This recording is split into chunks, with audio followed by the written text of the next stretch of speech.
Brought to you by Lister Pros TV, streaming from Tempe, Arizona. And we're live in 5, 4, 3, 2, 1. Welcome to Real Estate Pros on Lister Pros TV. And today we have a very special guest. We have Cody Lewers of Supreme Auctions. Me and Cody go way back, but I gotta say, he is the best dressed guest on Real Estate Pros thus far. He's got, man, you got the cufflinks, you got your initials in your shirt, and I'm over here in a screen print t-shirt, man, making me look, you know. That's right. Yeah, you gotta dress the part, walk the walk sometimes, you know what I mean? All right, so today we're talking about the Barrett Jackson of real estate, which is Supreme Auctions, and we're going to give Cody a couple minutes to introduce himself. I've known Cody for a couple years. I knew him first off as a drone guy. I think initially you had some type of connection. This was probably a couple years ago, right? Yeah, it was. You were working with the Perkinson Group or Team Perkinson. Yep. And you had an in with the drones. That was when, you know, I probably bought like 5 drones right before you told me that. I'm like, dude, you should have got me the hookup, man. Yeah, that's right. Yeah, I started working in real estate actually in 2011 with Treehouse Group right before we got bought by Blackstone and did the large 48,000 acquisition. So actually got a start in real estate buying all these distressed properties through REO sales or bank-owned sales, which is distressed properties, foreclosed homes, such as that.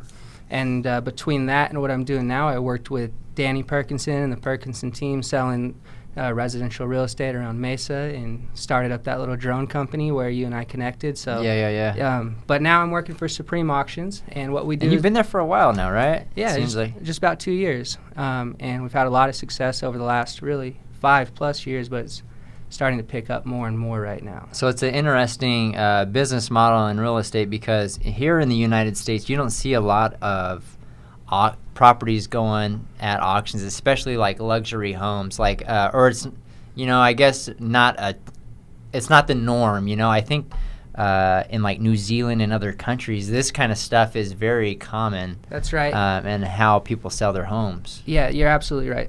In Australia the majority of their homes, they sell it, and it's called on the green or on the grass, where you're on the front lawn of the home and they actually auction the homes off. And what we call traditional real estate is a little absurd out there. And to be honest about it, auctions have been around for a lot longer than traditional real estate and realtors, but in the United States, people have just gone that traditional route the last 100 or so years. But what we do is we work in tangent with these luxury agents, and we are able to market the property and sell it for the most money possible, because what an auction does is it generates a competition. And unless you're competing upwards, you're negotiating downwards. So it's just a new model in the United States, but really not over the world. Right. So Supreme Auctions, so you guys specialize in high-end luxury homes, but do you guys also do other types of properties as well? No, we do anything that's really $2.5 million and above in terms of value. We like to stick in the single-family residential home sector. We've done a lot of multifamily parcels as well, but we don't get into the commercial or the chattel industry, which is personal property, arts, and antiquities. We leave that for companies like Sotheby's and Christie's, which sells all those high-end art and antiquities, Picassos, Van Goghs. What we specialize on, like you said, is just luxury properties that are not in distress. Right. And so recently, I know you just moved back to Arizona from Austin, Texas, correct? You were out there for a little bit? Yeah, I wasn't living out there, but what we do is we actually go to that site for 5 weeks, and we sell the home. We live, breathe, we're in the area. We totally absorb it. We get into the real estate community out there, and we have 45 days to sell this home. And we do it very often. So when somebody goes, hey, I got a $3 million property, I really want to sell it, and they say, hey, I'm going to hire Supreme Auctions to do it, what does the success rate look like? You know, if in the auction, is it a no reserve style auction? Yeah, good question. Sure. There's really 2 types of auctions. You can sell your property at a reserve auction, which allows the seller to place a reserve on that property, and if the price isn't met, they can opt not to sell. But just to be honest about it, there's no real incentive for buyers to come to those because you're asking a price just like you are in a listing price traditionally, right? Yeah. So we sell everything at no reserve auction, which means whoever that high bidder is, regardless of price on auction day, is going to be awarded the title. And what that does is it generates action. It makes these affluent buyers who are just hiding in the shadows hop in a plane or in their car and drive to come see the property. And it allows us to drive somewhere around 200 to 250 affluent buyers through that property in a 4-week period. Mm-hmm. So how are you guys so obviously at that price point, $2.5 million and above, you know, the majority of the market consumer can't really afford that luxury or that high-end property. So your buyers must be coming from all over the place to check out these properties. Yeah, we have an extensive database, around 315,000 buyers around the world that have participated or requested to be involved in our program. But ultimately, our message is going out to high-end publications, Robb Report, DuPont Registry, Jet Set Magazine, Wall Street Journal. Sometimes we're able to advertise in the middle of Times Square, New York. And the message that we're sending out is too good of a message, and it's too good of an opportunity for these buyers to miss it. So it's able to drive people to this property wherever it is. So where have you sold properties? I know recently you were in, hey, don't get too nervous now, Cody. So it's a little hot in here. We got to turn off the AC, keep the audio going. But so where have you sold properties? You know, you were recently in Austin. Mm-hmm. I know you sold several homes out here in Phoenix, but outside of that, I mean, is it homes all over the place? Yeah, we've actually sold real estate in 70 countries around the world, to be honest about it. Dang. The last 8 years, we've been concentrated solely here in the United States and a little bit in Costa Rica as well as London. We have 15 offices across the United States, so we really concentrate on these specific areas: Nashville, Atlanta, Texas. I just got back from Houston, actually, where we set a record, sold for more than 2 times any other property in that area. Oh, wow. So that was a great property. It never was on the market, and we do a lot in California, Palm Springs. I'm just getting ready to go to Sedona. So we're all over the country. A lot of Texas properties are probably on a lot of acreage out there, or is it mostly like the build quality of the property? It really depends on the location in Texas. So where we were at in Houston, it's almost a cookie-cutter neighborhood, and somebody happened to have 7 acres and built a beautiful custom home. Oh, wow. Something that's never been offered, will never be offered again, and that's the perfect type of property that fits into our program, are these unique homes that are custom designed, and you need to have a very large reach of your marketing to kind of narrow it down to who your real buyers are.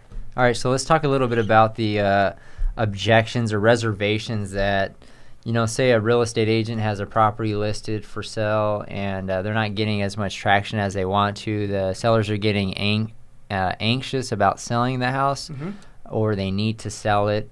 How does that work if an agent wanted to transition that listing or over to Supreme Auctions? Do they still get a commission? What does that look like on your guys' end? Good question. It's actually a common one because agents think we're going to come in and cut them out of the deal. But the reality is, whatever their listing agreement is, that remains the same. They keep their full commission. They don't share it with us. No referral fees, nothing like that. In addition to that, we just work in tangent with them to alleviate their marketing funds and drive a lot of traffic to the property. One thing I just will say is, we don't work with any distressed sellers or anybody that has to sell. Our sellers just understand the time value of money. And when they put their home on the market, every day that they're carrying it, it costs them money. So it's very expensive for them, especially if it's a 1 or 2 or 3 year thing, like some properties in the $2.5 million higher range sit on the market.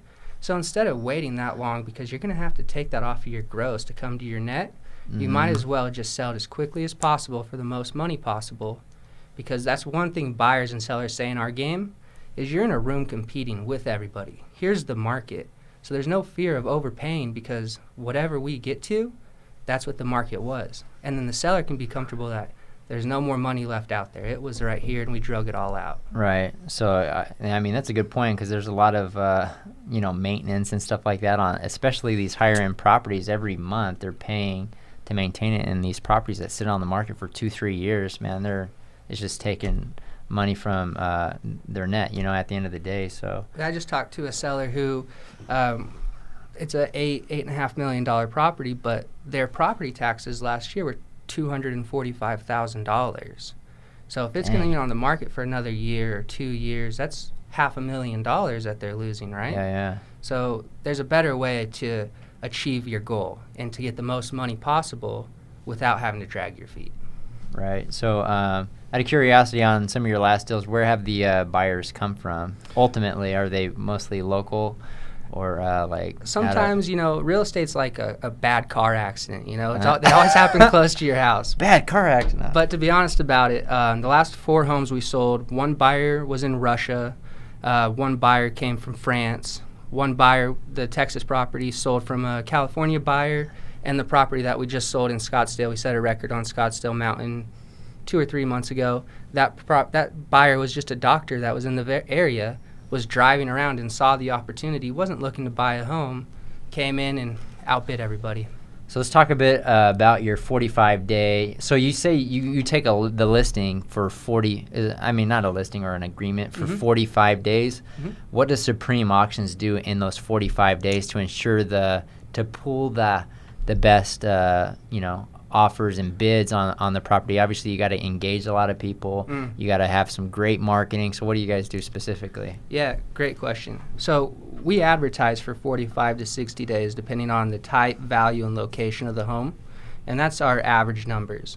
And throughout that campaign, we're reaching out to our vendors, like I said, Rob Report, Jet Set Magazine, the big publications that we can use.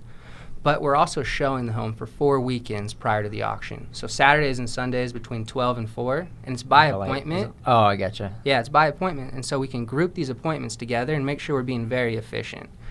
With that said, when the buyers come through the property, they're not allowed just to walk around like an open house. They're given a private tour, and that way we can understand who we're talking to. Sure. And when we sit down with the seller 3 days prior to the auction, we give them a market analysis document. And that goes over everything that happened, where we advertised, who came through the property, and he knows exactly who's involved in his game, let's call it. Mm-hmm. So with that said, so you do all that up until the auction is 3 days before the auction. And how long does the auctions last? And well, so the reason we do that 3 days before the auction is because the buyers are required to register 72 hours before the auction. Mm-hmm. And the way to register is through a packet, basically, but they also have to put up a good faith deposit of $100,000 to $250,000, depending on the home, in order to be able to bid. In order to be there, just to have the privilege. So that's kind of like up. EM money, if they. It is, but it's non-refundable. If they're non-refundable. That's right. If they're not the winning bidder, they get their money back within 24 hours.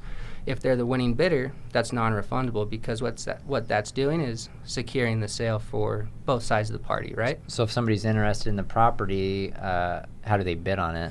Well, then they have to actually show up to the home. Oh, okay, so it's a live bidding auction, just like here in the Valley we have Barrett-Jackson, like we alluded to, and you're given a bidder's paddle, and it's a live auction. There's no phone bidding, there's no online bidding, really? So everybody's live in the room, and you raise your hand until you don't want to raise your hand anymore.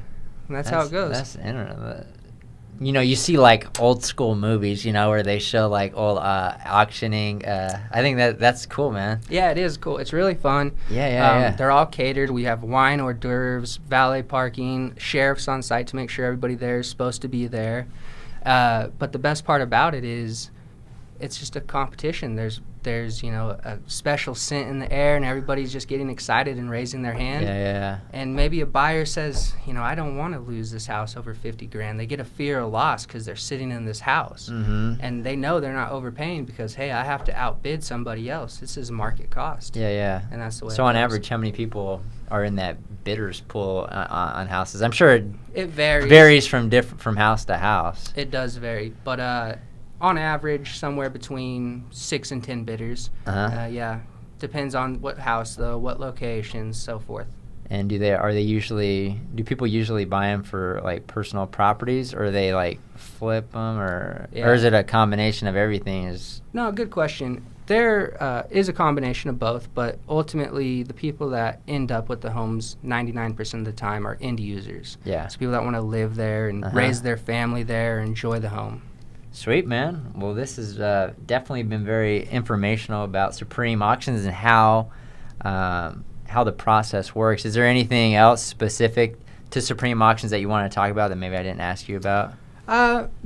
One thing I'll just leave you with, and that is there are many different types of attorneys, real estate agents, and auction firms. None of them are the same. Mm-hmm. So if you're going to move forward in this process, do yourself a favor and do the due diligence. Check out who you're going to interview, who you potentially may work with. And if you're in the Valley, you definitely need to call me. Yeah, there we go. All right, this is Cody Lewers with Supreme Auctions. And if somebody's interested, maybe they have a listing or a home seller is watching, they have a luxury listing and they want to get this thing with Supreme Auctions, how do they get a hold of you? SupremeAuctions.com is our website and has a location where you can submit an inquiry. That inquiry will go directly to our executive team and we'll be in contact with you. Sweet, man. Well, appreciate your time. Thanks for coming on Real Estate Pros and informing the audience about this type of service for, I guess, I would definitely consider it the Barrett Jackson of real estate. So thanks for coming on the show. Hey, thank you very much. And we will see you guys on the next episode.